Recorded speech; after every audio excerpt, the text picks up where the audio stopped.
Selamat siang para siswa SMA MA kelas 12 di seluruh Indonesia. Kita akan membahas induksi elektromagnetik part 2 sebagai lanjutan induksi magnetik part 1 yang telah kita pelajari sebelumnya. Ya, jadi semua teori diambilkan dari buku pelajaran fisika Martin ini. Karena buku ini sangat detail, terinci teorinya. Bagi yang baru gabung atau belum subscribe, silakan di subscribe. Kalau pada part 1 kita bicara tentang kualitatif ya. Jadi kita hanya bicara dengan yang pertama tadi, konsep flux magnetik ya. Secara kualitatif. Bagaimana menentukan arah arus induksi yang disebabkan oleh GGL induksi. Di mana GGL induksi disebabkan oleh perubahan flux utama. Bisa bertambah, bisa berkurang. Nah, sekarang di bagian part 2 dan part 3 ya, kita akan bahas menghitung GGL induksi. Kadang-kadang ada juga kualitatif ketika kita memilih arah yang benar, ya. Tapi di sini kita akan bobotkan pada menghitung GGL induksi secara kuantitatif. Hitung-hitungan ya. Dan seperti kita bilang secara kuantitatif itu adalah hukum Faraday tentang induksi elektromagnet. Penurunan rumus bisa dibaca di buku pelajaran ini halaman 161-162. Rumus yang didapat oleh Faraday itu adalah E induksi itu ternyata sebanding dengan banyaknya lilitan. Ya. Kalau tidak diberitahukan ya dianggap 1. Dikali perubahan flux terhadap waktu.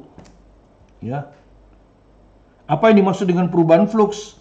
Perubahan flux adalah flux akhir dikurangi flux awal dibagi delta T. Ya, nanti kita akan di contoh soal pertama kita menghitung flux dulu ya. Apa itu flux ya? Itu di contoh soal pertama nanti. Nah, tanda negatif ini diperoleh dari hukum Lenz yang kita sudah bicarakan waktu part 1 secara kualitatif. Ya, min ini diperoleh dari hukum Lenz yang sebetulnya adalah hukum kekekalan energi. Ya. Di mana kalau nanti kita hitung ternyata E induksi ini bertanda negatif, maka itu artinya fluksi induksi yang timbul melawan fluksi utama. Karena fluksi utamanya bertambah. Ya, fluksi utamanya bertambah ini. Maka fluksi induksi akan melawan. Kalau fluksi utamanya ke kanan, fluksi utama akan ke kiri, ya. Kalau E induksinya ketemu positif, itu artinya fluksi induksi searah dengan fluksi utama. Mengapa? Karena fluksi utamanya berkurang. Kalau fluksi utamanya berkurang, maka fluksi induksi akan menambah. Sehingga dia harus searah.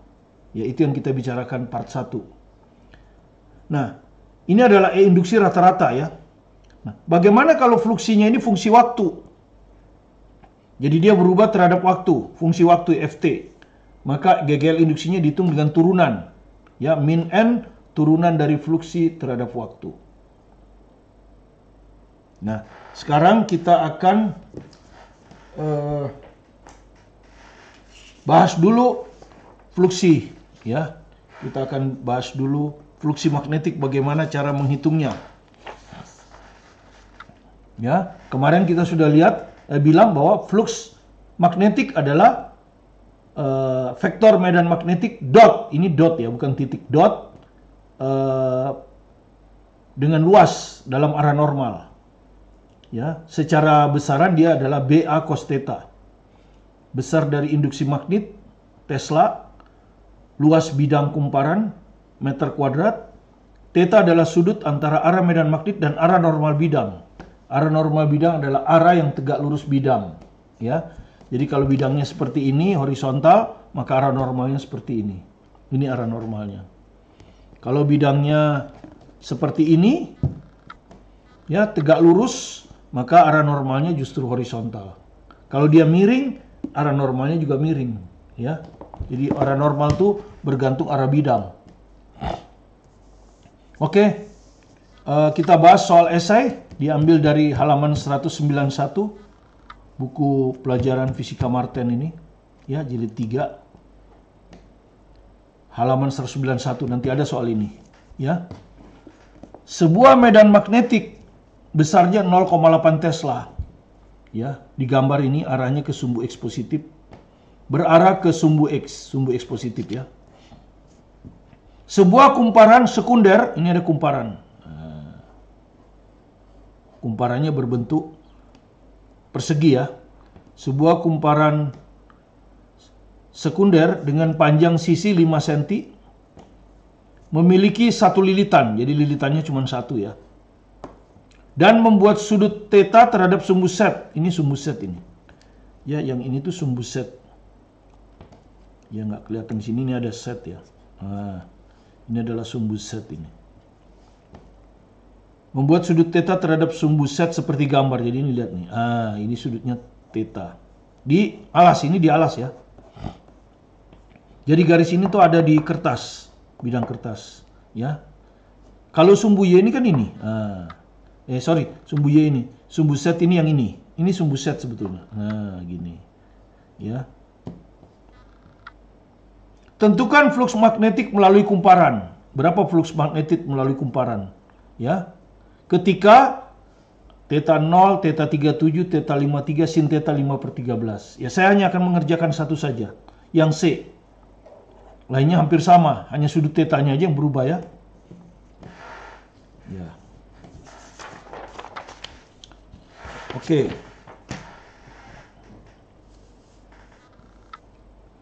Saya salin lagi, ya. Ini sumbu X, ini sumbu Y, sumbu Z yang ini, ya. Tapi digambar seperti ini karena kita 3 dimensi tapi gambarnya cuma 2 dimensi. Ini perseginya, taruhlah sisinya A. Ya, 5 cm kita jadikan meter kali 10-2, ya. Ya. Kemudian kita hitung luasnya. Tentu sisi kali sisi, A kuadrat. Hasilnya ini, ya, 25 kali 10-4. Ini luas. Ya. B diketahui 0,8 Tesla, ya. B yang ini kan sejajar sumbu X. Saya pindahkan ke sini boleh kan? Yang penting sejajar sumbu X arahnya. Vektor tuh boleh dipindah-pindahkan. Ya, asal jangan dirubah arahnya dan jangan dirubah besarnya. Nah, ini theta 53 kan? Nah, sekarang kita lihat, ya. 53. Arah normal bidang saya ambil saya jadi kebawakan, ya. Ini kebawakan. Arah normal bidang berarti dia harus tegak lurus dengan garis ini kan? Ya, arah ini. Jadi ini tegak lurus ini.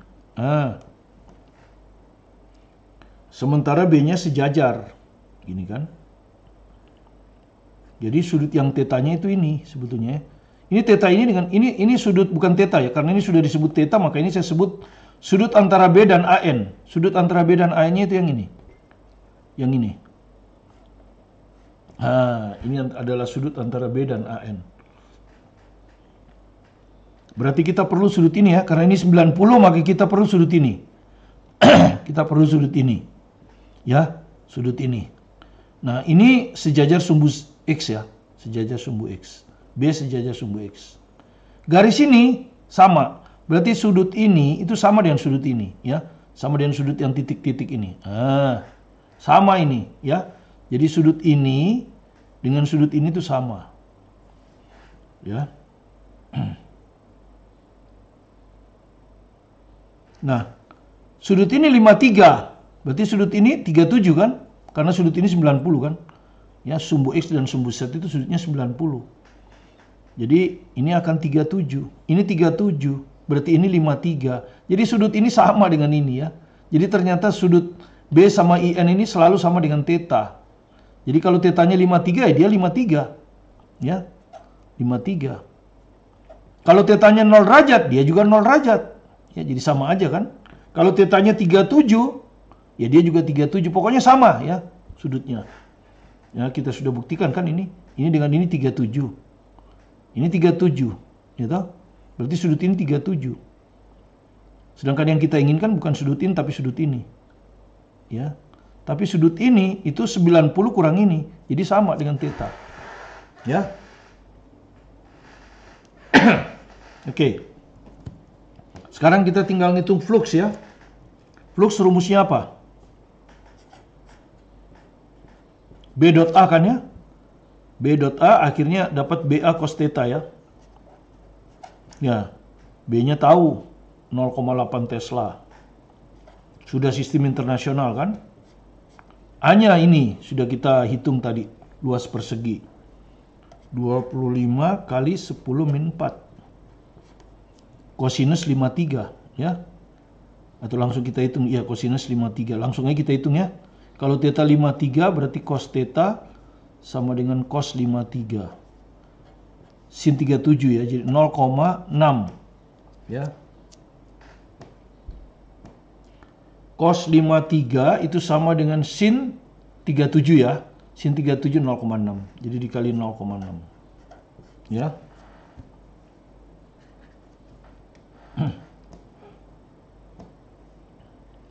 Oke, ya tinggal ngitung aja ya. Anda hitung sendiri ini berapa nanti. Dapat ya fluksinya. Jadi kalau Anda mau hitung, kalikan aja 0,25 kali 25. 20. Kali 0,6 berarti 12. Ya, 12 kali 10 min 4 Weber. Ya.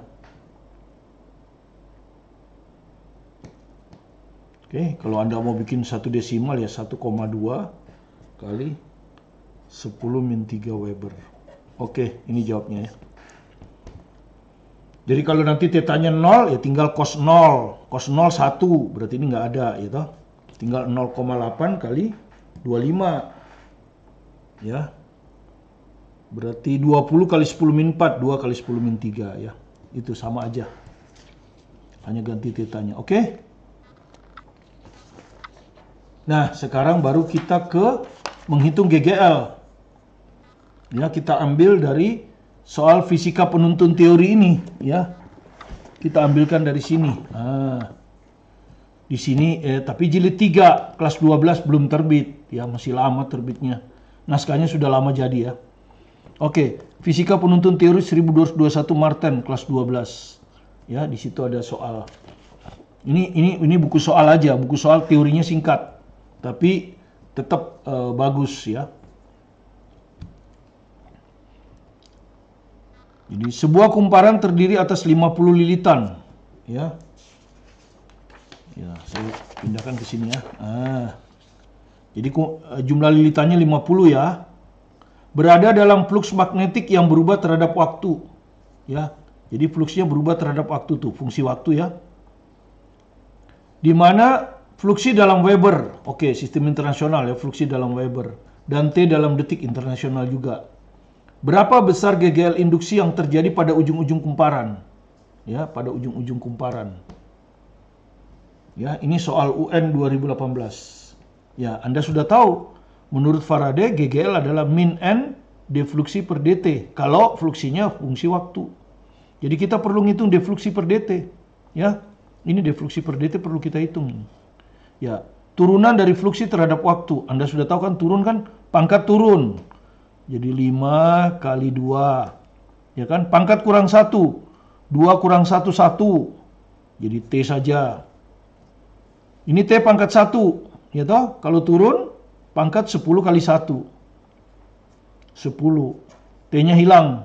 Karena 1 kurang 1, 0. T pangkat 0, 1. Turunan dari 1, 0. Ya, turunan dari bilangan konstan, 0. Jadi kalau kita hitung ini 5 kali 2T, jadi 10T ditambah 10. Nah, seperti ini. Jadi kita tinggal masukkan ke sini. Ya, GGL-nya. N-nya 50, min 50. Defluksi per dt-nya ini. 10T ditambah 10. Ya. Jadi GGL-nya juga fungsi waktu. Artinya untuk menghitung GGL Anda harus tahu waktu. Nah, ini kebetulan ditanya saat T 2 detik. Jadi GGL saat T-nya 2. Tentu sama dengan min 50, ya, 10 kali 2, ya, T-nya diganti 2, ya. 10 kali 2 ditambah 10. Nah, jadi min 50 kali 10 kali 2, 20, 20 tambah 10, 30, ini 30 ini. Ya.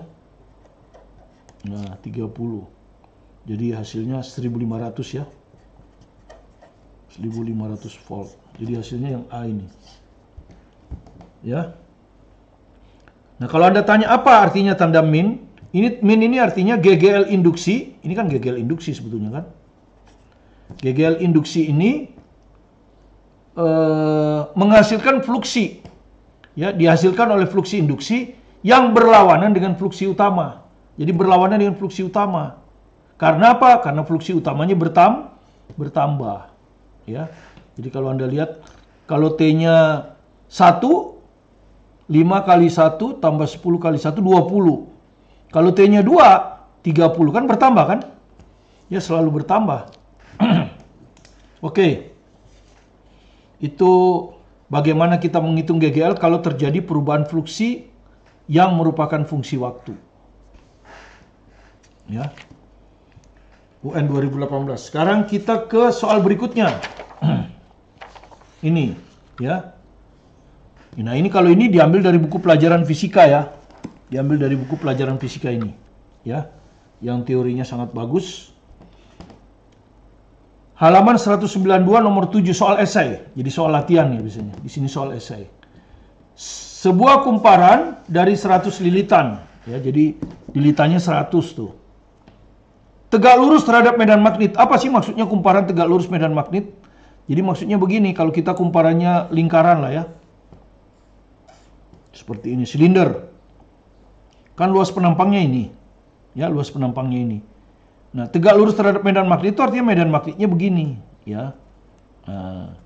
Atau begini, nggak ada masalah. Tegak lurus, ya. Jadi kalau saya punya bidang seperti ini misalnya, ini bidang saya. Maka medan magnetnya yang ini. Nah, medan magnetnya yang ini. Ya kan, tegak lurus, ya. Jadi Anda lihat medan magnetnya yang ini, tegak lurus. Ya.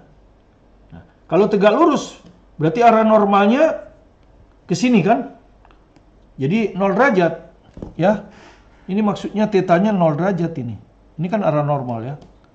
Jadi arah normalnya juga ke sana kan? Arah normal. Taruh 180 atau 0 sama aja kan? Jadi maksudnya tetanya itu 0 derajat. Ya. Atau 180. Sehingga nanti kalau Anda ya seperti itu. Itu maksudnya, ya. Ini kan flux magnetiknya yang diketahui, jadi nggak perlu kita ambil arah lagi. Sehingga flux magnetik yang melalui kumparan adalah 300 kali 10 min 6 Weber. Ya. Jadi fluksi awal, ini Weber ini fluksi ya, jadi fluksi awalnya adalah 300 kali 10 min 6. Gitu ya. 300 kali 10 min 6. Nah, bagaimana fluksi akhirnya? Ya, ini ya. Kumparan ditarik secara cepat sehingga flux magnetik yang dilingkupinya berkurang menjadi 0. Ya, jadi fluksi akhirnya 0. Dalam waktu 0,2 sekon. Jadi dalam waktu 0,2 sekon. Begini. Tentukan GGL induksi rata-rata pada kumparan. Ya, kalau pakai delta itu sebetulnya GGL induksi rata-rata. Kalau pakai turunan GGL induksi sesaat. Ya, itu bedanya ya. Kalau pakai turunan ini GGL induksinya adalah GGL induksi sesaat. GGL induksi pada waktu T sama dengan 2 saja. Tapi kalau kita pakai delta, GGL induksinya itu rata-rata ketika dia berubah dari 0 ke 0,2. Rata-rata. Oke, tinggal dihitung. Dimasukkan saja. N-nya 100. Ya. Delta fluksi itu adalah fluksi akhir dikurang fluksi awal ya. Fluksi akhir dikurang fluksi awal ya. Delta fluksi ini kan fluksi akhir, selalu akhir dikurang awal. Ya, akhirnya 0. Kurang 300 kali 10 min 6. Ya, satuan internasional. Kalau satuan internasional maka GGL nanti satuannya volt per 0,2. Nah, ya kan? Ya, min 100 kali min 300. Itu adalah min plus ya, 3 kali 10 pangkat berapa? Nolnya, 1, 2, 3, 4. 10 pangkat 4. Kali 10 min 6. Ya. Nah, 0,2 itu 2 kali 10 min 1. Kan gini ya. Maka hasilnya adalah 3 bagi 2, 1,5. kali 10 pangkat 4 kurang 6 min 2. Ini plus 1, jadi min 1. Volt begini. Oke, Anda mau masukkan lagi 10 min 1-nya, jadi 0,15 volt.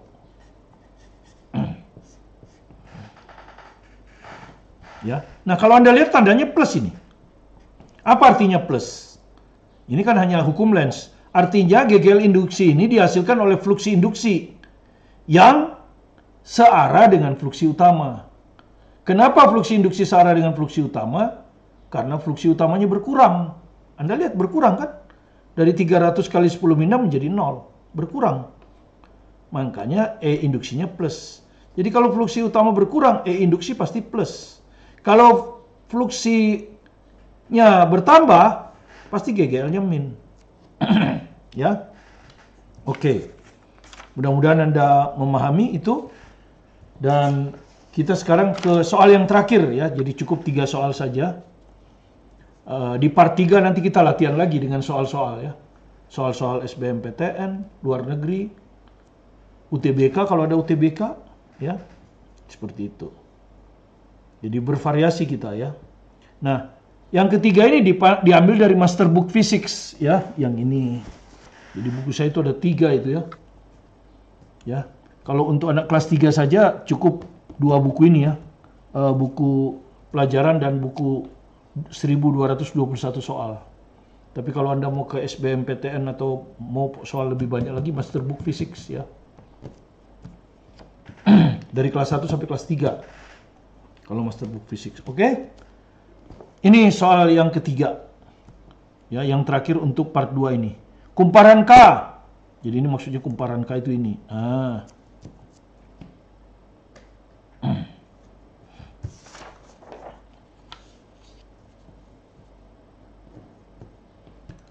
Berbentuk lingkaran.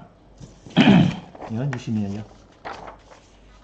Kumparan K berbentuk lingkaran. Ya, ini maksudnya gini nih. Luas penampangnya lingkaran ya, jadi gini. Gitu.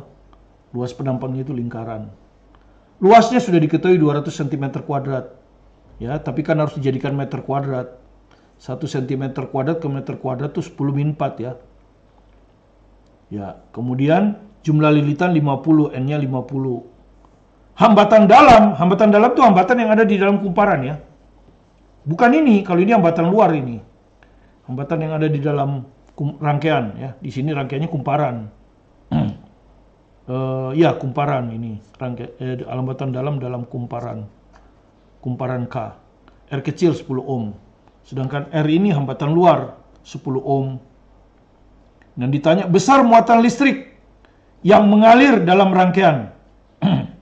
Jadi berapa besar muatan listrik yang mengalir dalam rangkaian ini? Setelah kumparan tersebut tiba-tiba ditarik keluar. Jadi kumparan ini ditarik keluar gitu. Jadi ini medan magnet, kumparannya ditarik keluar. Ya. Tadinya dia B awalnya 50 militesla ya. Dari daerah bermedan magnet 50 Tesla. Ini B awal. Begitu ditarik keluar ya B akhirnya 0 dong. Ya. Jadi berkurang. Makanya GGL-nya nanti Anda akan ketemu positif. Ya. Nah, ditanya muatan listrik. Apa artinya muatan listrik itu? Ya. Apa artinya muatan listrik?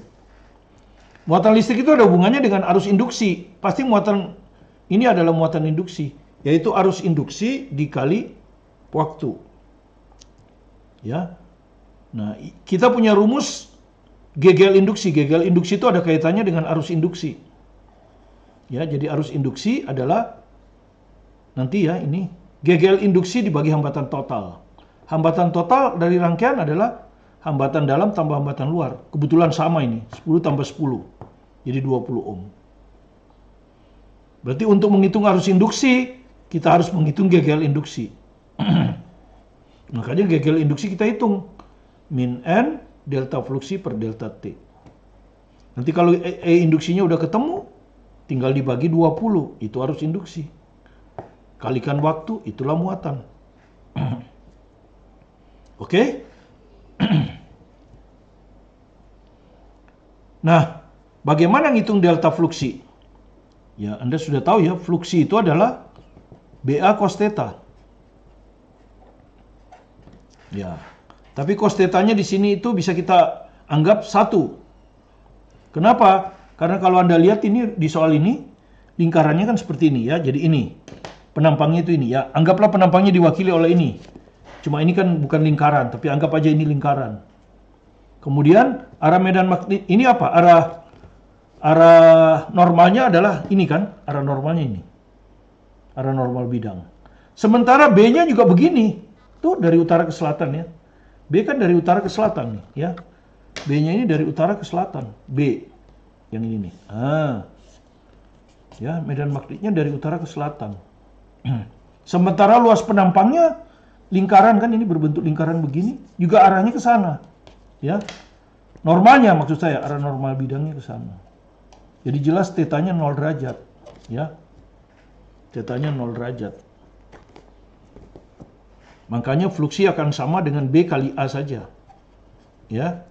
Jadi kalau kita ganti, ini jadi min N, defluksinya ini bisa kita ganti B kali A. Cos tetanya sudah 1 per delta T. Ya.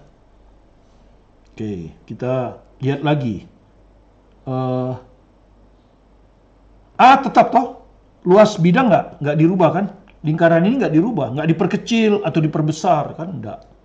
Jadi karena dia tetap bisa keluar ke sini ya. Jadi bisa kita tulis min N kali A delta B per delta T. Begini. Ya. Jadi A-nya konstan keluar lagi. Apa artinya delta B? Kalau kita mau hitung sendiri ya. Apa arti delta B? B akhir dikurang B awal. Ya. Selalu akhir kurang awal ya, perubahan. Perubahan itu selalu yang akhir dibagi yang awal. Akhirnya 0. 0. Awalnya 50 militesla. 50 kali 10 min 3 lah ya. Karena kita mau sistem internasional supaya volt ya. Anggap aja soal esai ya. Sebetulnya nanti balik lagi milikulom. Tapi nggak apa-apa. Anggap aja esai 10 min 3 Tesla. Ya, jadi hasilnya berapa? Min 0 kurang sesuatu ya sama dengan tetap. Nah, ini Tesla ini. Jadi delta B tahu saya sudah. Ini. Ya. Saya teruskan aja ya. Nah, ya. Delta E induksi sama dengan, saya masukkan sekarang yang diketahui, min N-nya berapa? Tadi 50 ya. Nih. Ya. Atau begini. N-nya 50 ya, ini kan. Jadi di sini sekarang saya. N-nya 50 ya. Atau saya tulis lagi ya. Min NA delta B per delta T. Oke, jadi min N-nya 50. A-nya ini 200 kali 10 min 4. Delta B ini ya, min 50 kali 10 min 3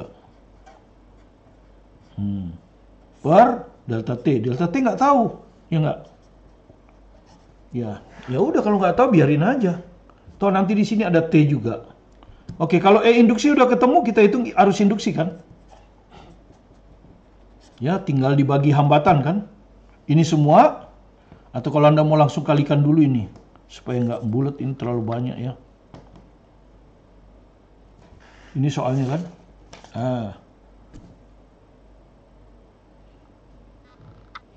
Sebetulnya kalau soal gini ngitungnya gampang ya.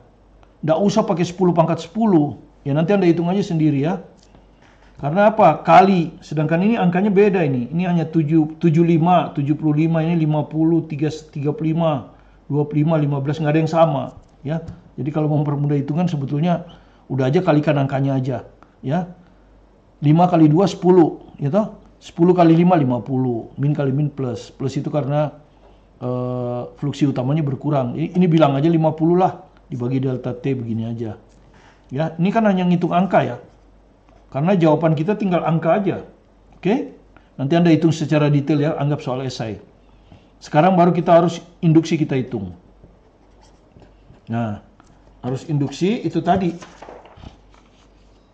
E induksi per R total kan? E induksi per R totalnya 20. Jadi ini dibagi 20. Jadi 50 dibagi 20 delta T. Ah, begini. Ya. Nah, yang ditanya bukan induksi, karena kalau kita ditanya arus induksi, kita perlu waktu. Padahal di soal nggak ada waktu. Waktu nggak diketahui, makanya ditanya muatan. Muatan adalah tadi arus induksi kali T kan? Arus induksi kali T. Jadi muatan induksi adalah arus induksi kali delta T. Jadi delta T-nya dikesanain tuh. Jadi tinggal 50 per 20. Ya toh? 2,5. Ya. Pokoknya angkanya 2,5.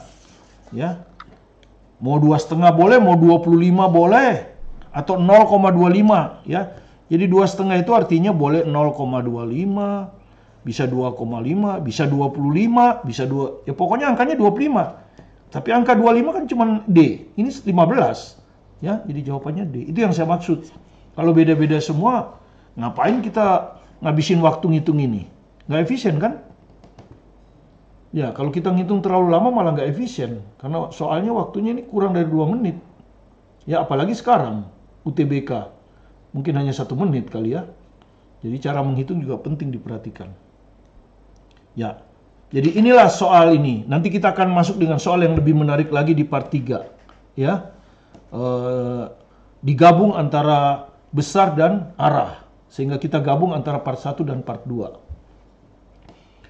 Terima kasih atas perhatian Anda untuk mengikuti video kami. Bagi yang baru gabung atau yang belum subscribe, silakan di-subscribe supaya kami semangat untuk melayani Anda dalam pembelajaran berikutnya setiap hari sesuai dengan pelajaran Anda di sekolah. Sehingga ketika pandemi corona ini selesai, Anda walaupun mungkin waktu Anda singkat karena habis itu Anda harus menempuh SNPTN dan SBMPTN ya. Tapi tetap semangat belajar mandiri di rumah supaya Anda bisa sukses di masa depan. Sekali lagi terima kasih. Salam dari saya, Martin Kanginan. Tetap semangat. Sampai bertemu di part 3.